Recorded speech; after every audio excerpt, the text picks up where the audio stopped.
নমস্কার বন্ধুরা, রান্নাবাটি চ্যানেলে আপনাদের সবাইকে স্বাগত। আজকে আমি আপনাদের করে দেখাবো চাল পটল। চাল পটলের এই রেসিপিটি বানানোর জন্য আপনাদের বেশি কিছু লাগছে না। কয়েকটি ঘরোয়া উপকরণ দিয়েই এই রেসিপিটি অনায়াসে বানিয়ে নেওয়া যায়। তো এই রেসিপিটি বানানোর জন্য কি লাগছে চলো দেখে নেওয়া যাক। প্রথমত চাল আর পটল অবশ্যই লাগবে, তার সাথে লাগবে ছোট ছোট করে কেটে রাখা আলু, কাজু বাদাম আর কিছু চিনেবাদাম। প্রথমত এখানে একটা পেস্ট বানিয়ে নিতে হবে। তার জন্য লাগছে ছোট ছোট করে কেটে রাখা আদা আর 4-5টা কাঁচা লঙ্কা। এখানে ঝালটা আপনারা আপনাদের স্বাদ অনুযায়ী দেবেন। আর একটু লাগছে জিরে গুঁড়ো 1 টিস্পুন। এখানে তোমরা গোটা জিরে চাইলেও ব্যবহার করতে পারো, আমি এখানে গুঁড়োটাই ব্যবহার করেছি। আর অল্প একটু পরিমাণ মতো জল, না হলে স্মুথ পেস্ট তৈরি হবে না। আর এখানে আমি দিচ্ছি 2-3টে কাজু বাদাম। কাজু বাদাম দিলে টেস্টটা আরও দ্বিগুণ হয়ে যায়। এখন আমি এটাকে মিক্সিতে স্মুথ পেস্ট বানিয়ে নিচ্ছি। তোমরা চাইলে এটা শিলেও বেটে নিতে পারো, কিন্তু আমি এখানে মিক্সিতেই করেছি। আর আমি ওইদিকে গ্যাস ধরিয়ে কড়াই বসিয়ে দিয়েছি কড়াই গরম হবার জন্য। আর এই পেস্টটা দেখে তোমরা অবশ্যই বুঝতেই পারছো কতটা স্মুথ হয়েছে। তারপর আমি এখানে একটা শুকনো বোল নিয়ে নিয়েছি এবং প্রথমে টুকরো করে কেটে রাখা পটলগুলোকে এক এক করে দিয়ে দেব। তার মধ্যে স্বাদ অনুযায়ী লবণ আর পরিমাণ মতো হলুদ দিয়ে ভালো করে মেখে নেব।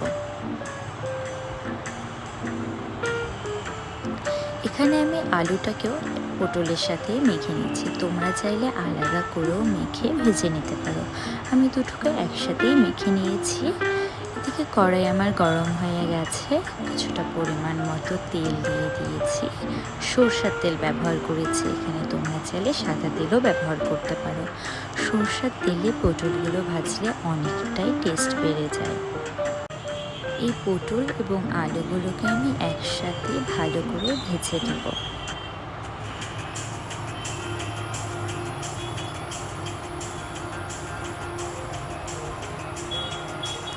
পটলগুলোকে লাল লাল করে ভেজে নিয়েছি। এখানে লাল লাল করে ভালো করে ভেজে নিলেই ভালো হয়, কারণ পটলের মধ্যে অনেকটা পরিমাণ জল থাকে। ভাজাগুলো তুলে নেওয়ার পরে যে তেলটা বেঁচে যাবে তার মধ্যে আমরা ফোড়ন দিয়ে দেব 2টো শুকনো লঙ্কা আর গোটা জিরে।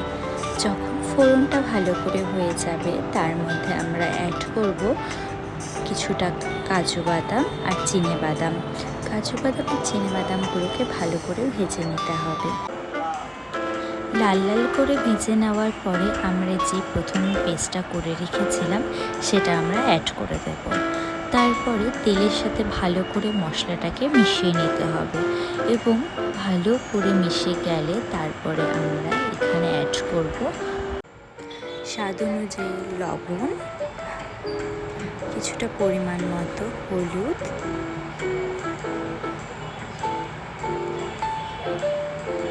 আর স্বাদ অনুযায়ী চিনি। আর একটু কালারের জন্য ব্যবহার করেছি লাল লঙ্কার গুঁড়ো।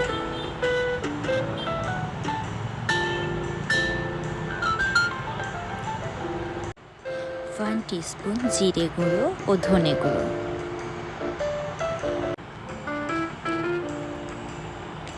সমস্ত মশলাগুলো দিয়ে তেলের সাথে ভালো করে মিশিয়ে নিতে হবে। মশলাগুলো থেকে যখন তেল ছেড়ে দেবে তখন এখানে অ্যাড করব গোবিন্দভোগ আতপ চাল। গোবিন্দভোগ আতপ চালটাই সবথেকে ভালো হয় এটার জন্য। চালটা দিয়ে মশলার সাথে ভালো করে মিশিয়ে নিতে হবে।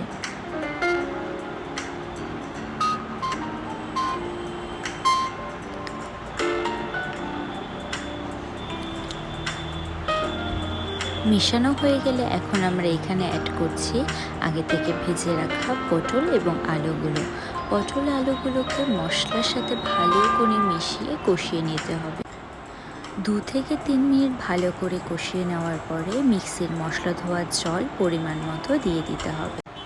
হাই ফ্লেমে কিছুক্ষণ ফুটিয়ে নেওয়ার পরে জলটা যখন শুকিয়ে আসবে, একটু ঘন হয়ে গেছে বা গা মাখা হয়ে গেছে, তখন গ্যাসের আঁচটা লো করে দিয়ে ভালো করে নেড়ে নিয়ে তার মধ্যে কিছুটা পরিমাণ মতো গরম মশলার গুঁড়ো ওপর থেকে ছিটিয়ে দিয়ে আর কিছুটা পরিমাণ মতো ঘি দিয়ে নাড়িয়ে নিতে হবে।